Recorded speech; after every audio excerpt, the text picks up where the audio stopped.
Hello, hello, hello, and welcome back to the Curious Kidcast, where we answer the questions that make your brain itch in the best possible way. I'm your host, Andy, and today we're tackling a question that came all the way from a brilliant listener named Sophie in Manchester, England. Sophie wrote to us because she was helping her dad make his famous spaghetti bolognese when something rather dramatic happened. She started chopping an onion, and within seconds, she was crying like she'd just been told her favorite TV show was canceled forever.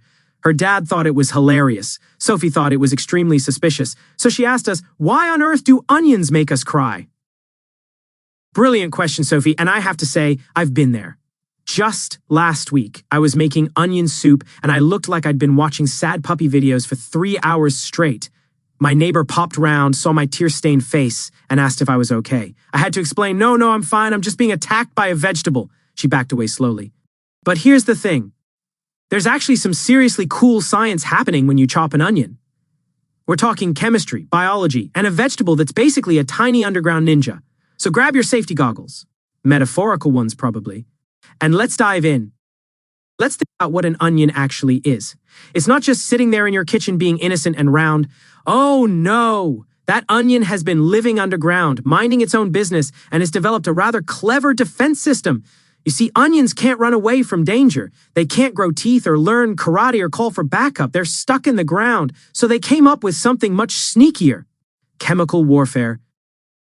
Inside every onion are these tiny little storage compartments, like microscopic cupboards, filled with special chemicals. While the onion's intact, everything's fine. The chemicals are kept separate, like ingredients that shouldn't be mixed until you're ready to bake. But the moment you cut, slice, or chop that onion, bam! Those compartments burst open and the chemicals mix together.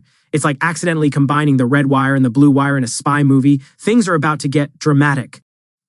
Here's what happens, step by step. First, you cut the onion. Your knife slices through thousands of tiny onion cells, bursting them open like tiny water balloons. Second, two substances that have been kept apart suddenly meet. One's called alliinase, which is an enzyme, basically a protein that speeds things up. And the other is something called sulfenic acid. Third, these two react together and create a gas. Now, this gas has an absolutely bonkers name. Are you ready? It's called syn-propanethyl oxide. Try saying that 3 times fast. Actually, try saying it once. I'll wait.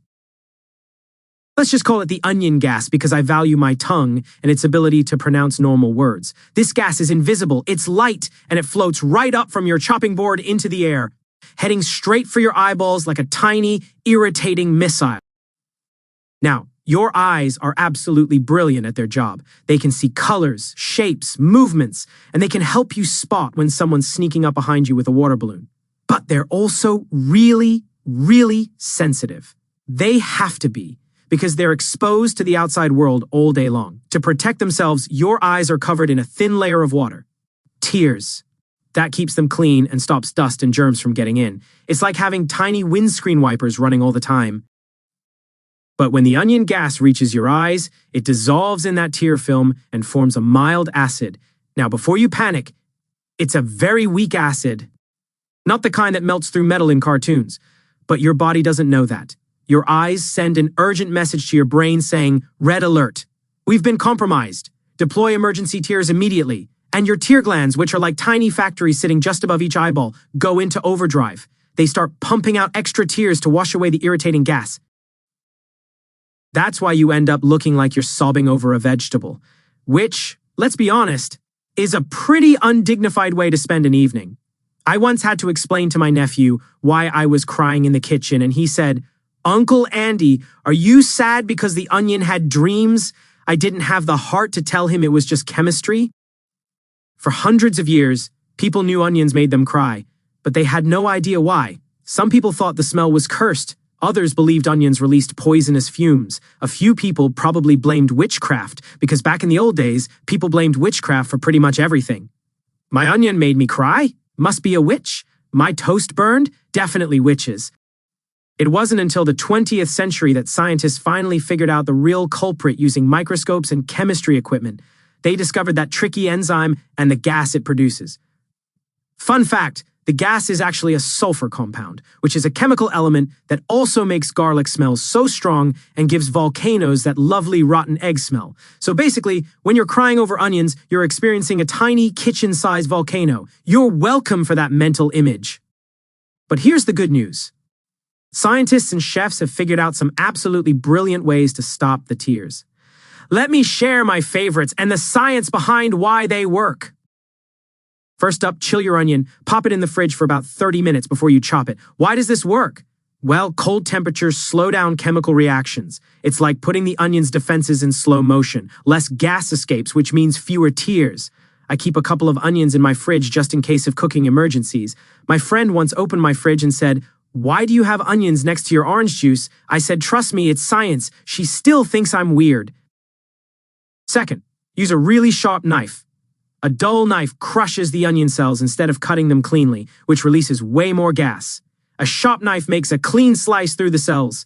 Fewer broken cells equals fewer tears. It's like the difference between carefully opening a bag of crisps versus just smashing it with your fist. One method is definitely messier than the other.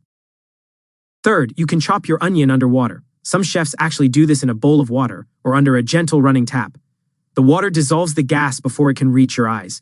Although, I have to say, chopping anything with a sharp knife while it's underwater feels a bit like you're doing kitchen surgery. It works, but you do look slightly ridiculous.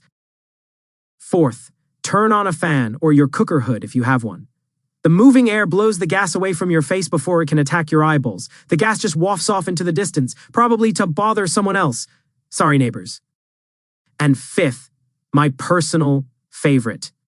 Wear goggles. Yes. Swimming goggles. Yes. In your kitchen. Yes. You'll look like you're about to go scuba diving in a pot of soup. But do you know what? They work brilliantly. They form a tight seal around your eyes and keep all the gas out. Plus, if anyone laughs at you, you can say you're doing science, which you are. Science doesn't always look cool, but it gets results.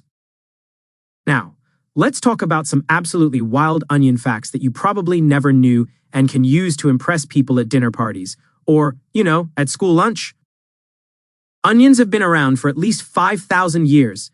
Ancient Egyptians thought onions were magical and even buried them with mummies as a symbol of eternal life. Which raises the question, when the mummy woke up in the afterlife, did they think, "Oh, brilliant, someone packed me an onion"? History doesn't tell us.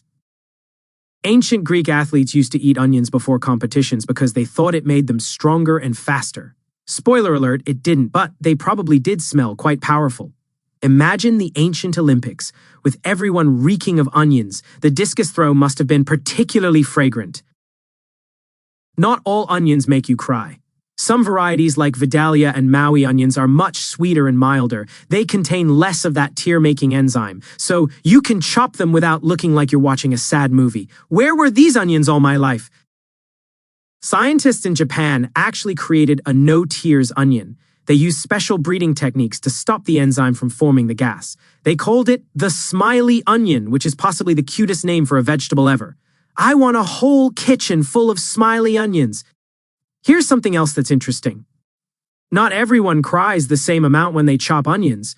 You might have noticed this. Some people can slice through a whole onion like they're robots with no feelings.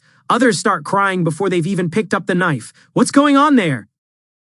Well, it turns out everyone's eyes are a bit different. Some people have more sensitive tear ducts, so their eyes react faster. Others might just be standing in a better spot in the kitchen where there's more airflow, and different types of onions release different amounts of gas. Red and white onions tend to be the tear jerkers, while sweet onions are much gentler. So if someone teases you for crying, you can tell them it's because you have superior onion detecting abilities. You're basically a vegetable superhero. Scientists absolutely love studying onions because they're a simple way to understand plant chemistry. Some researchers are even looking at ways to use onion enzymes to create safer, natural chemicals for farming or medicine. Meanwhile, plant breeders are working on even more tearless onions. One day, crying over onions might be something we only read about in history books. Future kids will say, "Wait, you mean vegetables used to attack people's eyes? That's mental." Before we wrap up, I think it's time for a little quiz. Let's see if you've been paying attention. I'm going to ask you 3 questions, and I'll give you 5 seconds to think about each one. Ready? Question 1. What's the name of the enzyme in onions that starts the chemical reaction when you cut them? Is it A, allanase, B, lactose, or C, photosynthesis? The answer is A, alanase. Well done if you got that. Bonus points if you can actually pronounce it properly. Question 2. Ancient Egyptians buried onions with mummies because they believed onions symbolized what? Was it A, good luck, B, eternal life, or C, really good soup?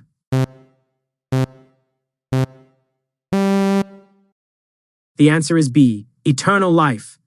Although honestly, I think really good soup would have been a solid choice too. Question 3. What's the nickname for the special onion that scientists created that doesn't make you cry? Is it A, the happy onion, B, the smiley onion, or C, the friendly onion?